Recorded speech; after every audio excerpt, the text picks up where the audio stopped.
എനിക്കൊരു ഇൽമുമില്ല, ഒന്നുമില്ല, ഞാനൊരു ആൾരൂപമായിട്ട് ഇങ്ങനെ വിഷം കെട്ടി കിടക്കുക. നിങ്ങൾ അങ്ങനെ മനസ്സിലാക്കിയാൽ മതി. ശംസുലുമൻ്റെ ശിഷ്യനാണ്, ശരിയാണ്. ആ ഓപ്പറേഷത്തിൻ്റെ കാര്യമൊക്കെ പറഞ്ഞത് അതെനിക്ക് വിശദീകരിക്കാൻ സമയമില്ലാത്തതുകൊണ്ട് ഒരുപാട് സംഭവങ്ങളുണ്ട്. അത് ശംസുലുമ വലിയ മഹാനും വലിയ പണ്ഡിതനും വലിയ വലിയും വലിയ എന്ന് തന്നെയല്ല കുത്തുബി എന്ന് പറഞ്ഞാൽ തന്നെയും അത് തെറ്റാവുകയില്ല എന്നാണ് ഈ ഉള്ളവൻ മനസ്സിലാക്കിയത്. അതിനുള്ള തെളിവുകൾ ധാരാളം നമ്മുടെ കൈവശത്തിലുണ്ട്, ഫയലാക്കി എഴുതി വെച്ചിട്ടുണ്ട്. വലിയ മഹാനായിരുന്നു, വലിയ ദുആക്ക് ഇജാബത്തുള്ള ആളായിരുന്നു. 76 ചെവിക്കൊരു അസുഖം വന്നു. പെട്ടെന്ന് ചിരിക്കട്ടെ, അത് അദ്ദേഹം ഏതായാലും പറഞ്ഞപ്പോൾ നിങ്ങൾ പ്രത്യേകമായി ചില കാര്യങ്ങൾ മനസ്സിലാക്കാൻ.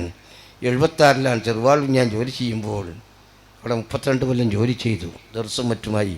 ചുരുക്കി പറഞ്ഞാൽ ഈ ചെവിക്ക് വേദന വന്നു. 5 ഡോക്ടർമാരെ ഞാൻ പരിശോധിച്ചത്. 5 ഡോക്ടർമാർ. എറണാകുളം രാജപ്പൻ പണ്ടല്ലേ എനിക്കറിയില്ല, 76 സംഭവം പറയുന്നു. എറണാകുളം ഇവിടെ രാജപ്പൻ ഡോക്ടർ ഉണ്ടായിരുന്നു. ചാലക്കുടി അശോകൻ രാമചന്ദ്രൻ, ഇങ്ങനെ 5 ഡോക്ടർമാരെ ENT സ്പെഷ്യലിസ്റ്റിനെ 5 ആളെ ഞാൻ സമീപിച്ചു.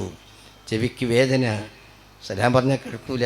കുട്ടികൾക്ക് ദർസ് നടത്തുന്ന സമയത്ത് 10 മിനിറ്റ് കിതാബ് ഓതി കൊടുത്താൽ പിന്നെ ചെവി വേദന കൊണ്ട് എനിക്ക് സംസാരിക്കാൻ പറ്റൂല, കിതാബ് അടച്ചു വെക്കും.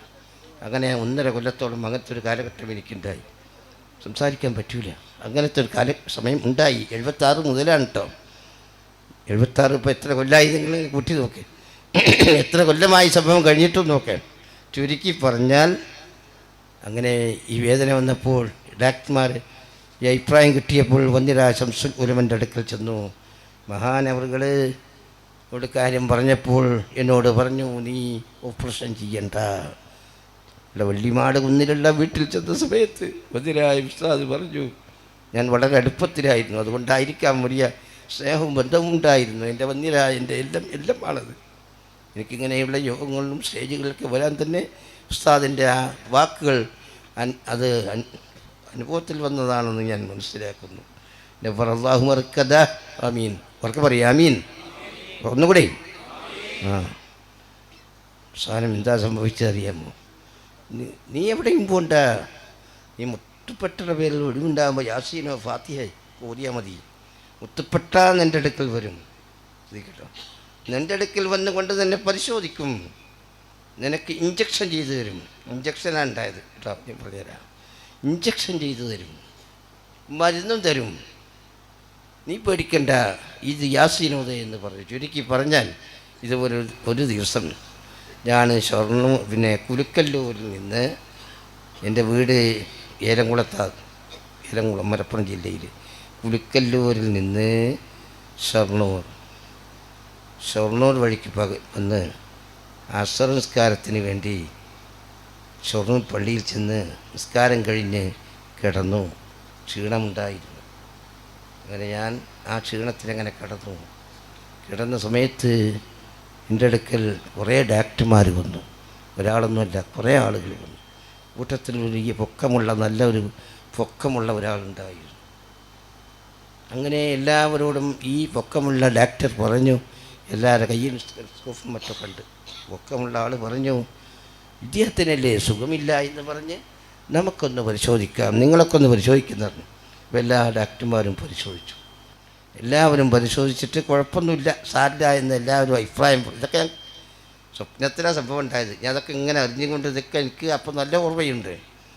അങ്ങനെ അവസാനം ഈ പറഞ്ഞ വലിയ പൊക്കമുള്ള ഡോക്ടർ അതായിരുന്നു മുത്തുപ്പെട്ട ദാവൂദുൽ ഹക്കീം മഹാനവറുകളെ. അത് പിന്നീട് അവരാണെന്ന് ഞാൻ ഹയാത്ത് കാലത്ത് ശംസുലമയോട് ചരിത്രം പറഞ്ഞപ്പോൾ ശംസുലുലമ പറഞ്ഞു, അന്ന് ഞാൻ എന്നോട് പറഞ്ഞില്ലേ, ആ പറഞ്ഞ ദാവൂദ് മുത്തുപ്പെട്ട തങ്ങളവർ ആയിരുന്നു അത് എന്ന് ഹയാത്തുള്ള കാലത്ത് എന്നോട് നേരിട്ട് പറയുകയുണ്ടായി. ആര്? ഈ ശംസുലുലമ ഉസ്താദ് തന്നെ. അപ്പോൾ എന്താ സംഭവിച്ചതെന്ന് അറിയാമോ? അവർ പരിശോധിച്ചിട്ട് പറഞ്ഞു, കുഴപ്പമൊന്നുമില്ല, സാരില്ല, നമുക്കൊരു ഇഞ്ചക്ഷൻ ചെയ്യാമെന്ന്. ഒരു ഇഞ്ചക്ഷൻ സിരിഞ്ചെടുത്തിട്ട് ഇങ്ങനെ കുത്തിവെക്കുന്നത് ഞാൻ കണ്ടു.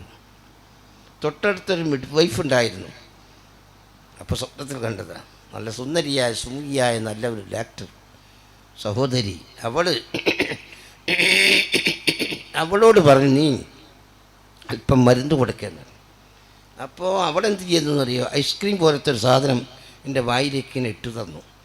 ഞാനത് കഴിച്ചു, പെട്ടെന്ന് ഉണർന്നു നോക്കിയപ്പോൾ ഈ വേദനയില്ല, യാതൊരു പ്രയാസം ഉണ്ടായിട്ടില്ല. 10 മിനിറ്റ് സംസാരിക്കാൻ പറ്റാത്ത ഞാൻ പിന്നീട് ഒരു 40 ദിവസത്തിൻ്റെ ഉള്ളിലായി കരൂപ്പടന്ന എന്ന് പറയും, മുസാഫിർക്കുന്ന എന്നൊരു സ്ഥലമുണ്ട് കൊടുങ്ങല്ലൂരിൻ്റെ ഭാഗത്ത്, ഈ തൃശ്ശൂർ ജില്ലയിൽപ്പെട്ട സ്ഥലം. അള്ളാഹുവിൻ്റെ അപാരമായ തൗഫീഖ് കൊണ്ട് 10 മിനിറ്റ് സംസാരിക്കാൻ പറ്റാത്ത ഞാൻ ഇതുപോലത്തെ വേദികളിലൊന്നും ജനങ്ങളൊക്കെ എന്നെ വിളിക്കുമായിരുന്നു. പക്ഷേ ആ സമയത്ത് ഈ സംഭവം ഉണ്ടായത് പൊങ്ങച്ചത്തിന് വേണ്ടിയോ അഹങ്കാരത്തിന് വേണ്ടി പറയുകയല്ല. അന്ന് 5 മണിക്കൂർ സംസാരിച്ചു കൊണ്ട് 1.5 മണിക്കൂർ വഴി നടത്തി. എൻ്റെ കഴിവിലത് ഒന്നിരായ ഉസ്താദിൻ്റെ വാക്ക്, ഒന്നിരായ ഉസ്താദിൻ്റെ പ്രാർത്ഥന, ആ മഹാന്മാരുമായിട്ടുള്ള ബന്ധം ഞാൻ എൻ്റെ കേസ് അദ്ദേഹം മഹാനവറുകളുടെ അടുക്കലേക്ക് വിട്ടുകൊടുത്തിരിക്കുന്നു. മഹാനവറുകൾ നിനക്ക് അതിന് വേണ്ട ചികിത്സ നടത്തും എന്ന് പറഞ്ഞ് ആ ചികിത്സയും നടത്തി. അതിൻ്റെ ശേഷം പിന്നീട് ഇന്നേ വരെ അള്ളാഹുവിൻ്റെ തൗഫീഖോടുകൂടെ, അള്ളാഹുവിൻ്റെ അപാരമായ തൗഫീഖായിരിക്കും. കാരണം ഉസ്താദിൻ്റെ ദുആയാണ്. എന്നെ സംബന്ധിച്ചപ്പോൾ ഞാൻ സുബഹി വരെ ഇരിക്കുകയാണെങ്കിൽ എനിക്ക് കുഴപ്പമില്ലാത്തവനാണ്, പൊങ്ങറ്റം പറയില്ല. ദിവസേന ഓരോ സ്ഥലത്ത് പോകുന്നു, കാര്യങ്ങൾ നടക്കുന്നു. ഏതായാലും സഹോദരന്മാരെ ഞാൻ നിർത്തുന്നു, സഹോദരിമാരെ നിർത്തുന്നു. അത് അദ്ദേഹം അത് പറഞ്ഞപ്പോൾ അതിന് സംക്ഷിപ്ത രൂപം നിങ്ങൾ മനസ്സിലാക്കാൻ വേണ്ടി മാത്രം പറഞ്ഞതാണ്. പേരിനും പ്രശസ്തിക്കൊന്നുമല്ല, അങ്ങനെ ആരും തെറ്റിദ്ധരിക്കരുത്. ഞാൻ അവസാനിപ്പിക്കുകയാണ്. സമയം വൈകിയെന്ന് നിങ്ങളെക്കാൾ കൂടുതൽ എനിക്കറിയാം. വൈവിധ്യങ്ങൾ നിറഞ്ഞ ഇത്തരം മതപ്രസംഗങ്ങൾ യൂട്യൂബിലൂടെ നിങ്ങൾക്ക് ലഭിക്കാൻ മ്യൂസിലാൻഡ് ഓഡിയോസിന്റെ ഇസ്ലാമിക് ചാനലായ മ്യൂസിലാൻഡ് ഇസ്ലാമിക് ചാനൽ സബ്സ്ക്രൈബ് ചെയ്യുക.